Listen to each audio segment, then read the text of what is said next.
everyone. You know when you hear my voice, that means it is time for the warm-up to get started. So we are going to do this together. Follow along with me. If you have any questions, ask us. I got a cheat sheet here today, so let's see if we can get through these. We are going to start with our wall slides. It is a SoCal classic. Bring your elbows up, bring them out, and you're going to keep the elbows back the whole time while you lift your arms to the ceiling. Think about keeping your elbows back. What we're trying to do is really engage our shoulder blades. We're trying to get them to move around. Kind of just move around. It's really healthy because as we sit around all day or we commute or we work, they kind of get locked in place, and this will help our shoulders feel better. So that's a really good start to our warm-up. Let's get one more. Yes. Well done. What's next? Ooh, overhead grab elbow. That is a technical term. So we're going to go ahead and grab your elbow, duck under your arm, and gently hold your elbow here. If you want a little bit more stretch, you can pull back a little bit. Most of us are familiar with this one. You should feel it down the back of your arm, maybe all the way into some of your back muscles that might get tight as you're going about your everyday life. And it also gives you a chance to give yourself a pat on the back. Congratulate yourself for making it here today. You're doing a great job. And everything that you succeeded at this week, we're going to keep it going. Guess what? We can do it again on the other side. Pull your elbow up, duck under your arm. Keep patting your back. Here we go. I don't think Rob's going to get good lighting that way, but you can try it out. Rob likes to call this as a plus stretch, because it stretches all these good things. All right, you're done with that one. Standing open book thoracic rotation. This is some of our favorites. We are going to get into a nice little split stance. It gives us some stability. Bring your hand up, kind of touch the top of your head with your finger, and we are isolating our movement to just our elbow, kind of swinging out like we're opening the book of your face, the face book. Careful with copyright. No one heard me say that. Zuckerberg did not hear me say that. The goal here is to feel movement in your upper back. I'm going to turn around and do a couple more reps. You might see my shoulder blade kind of gliding toward my spine. That is what you're after. Gonna get one more on this side, and then we're going to switch our legs, switch our arms, and hit the other side. And I'm going to face you now, so I'm not staring at the blackboard. If you can really take your mind and put it into that area of your back, you might be able to find some action happening there. If you have the attention span, otherwise it's cool. This is going to get you what you need just doing it. All right, what's next on our list? Good mornings. One of my favorite moves. It's going to start warming up upper and lower body. Hands up here. This is going to engage your upper back.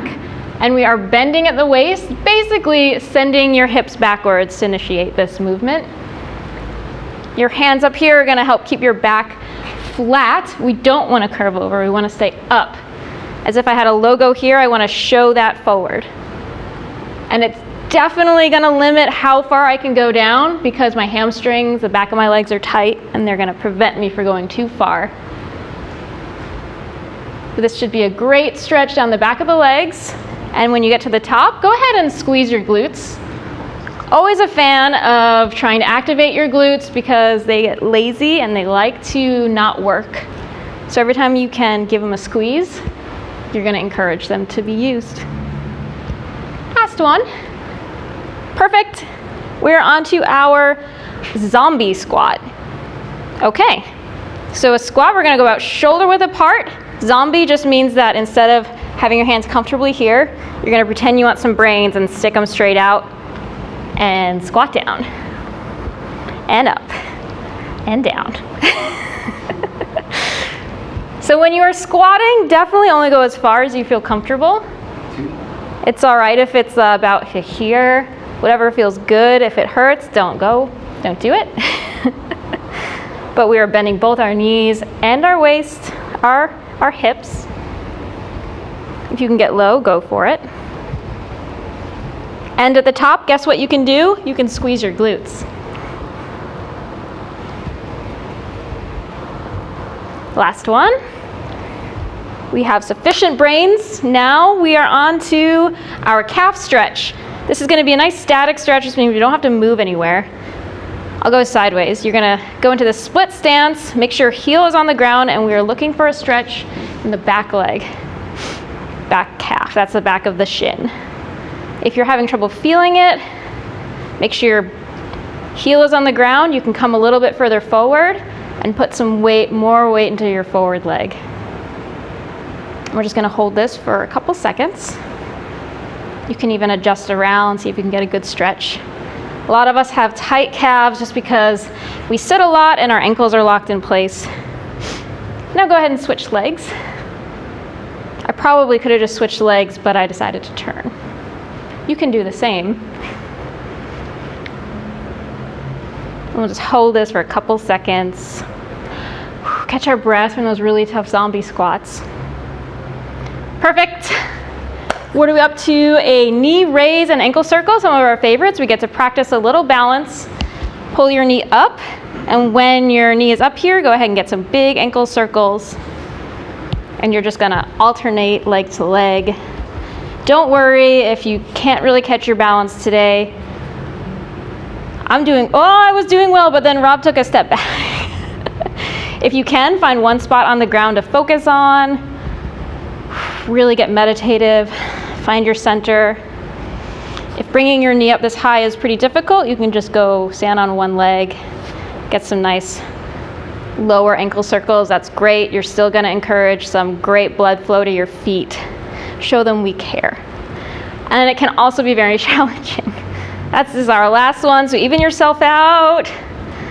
Yes.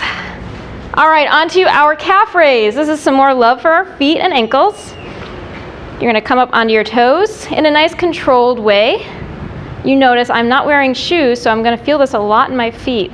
All my little foot muscles are moving to help me balance, because even though I'm on 2 feet, it's still a little bit of a balance challenge up on our toes. You can go a little wider for a little more stability. But anytime we can pay attention with some movement to parts of our body, we're taking care of them. As they say, motion is lotion. Some people say that, and I agree.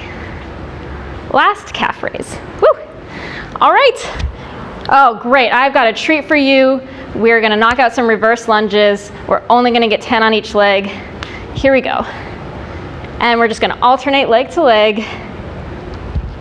Maybe Rob can count for me. This is 2. If you have trouble getting full range of motion, don't worry about it. Step as far back as you feel comfortable. You can go into something like this.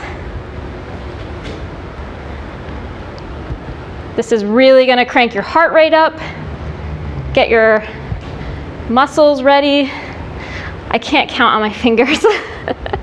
This is number 7, 8. You guys got this. If I can do this, you can do this. We're doing this together. Please be doing this. And I think one more. I hope that's not 11. Woo!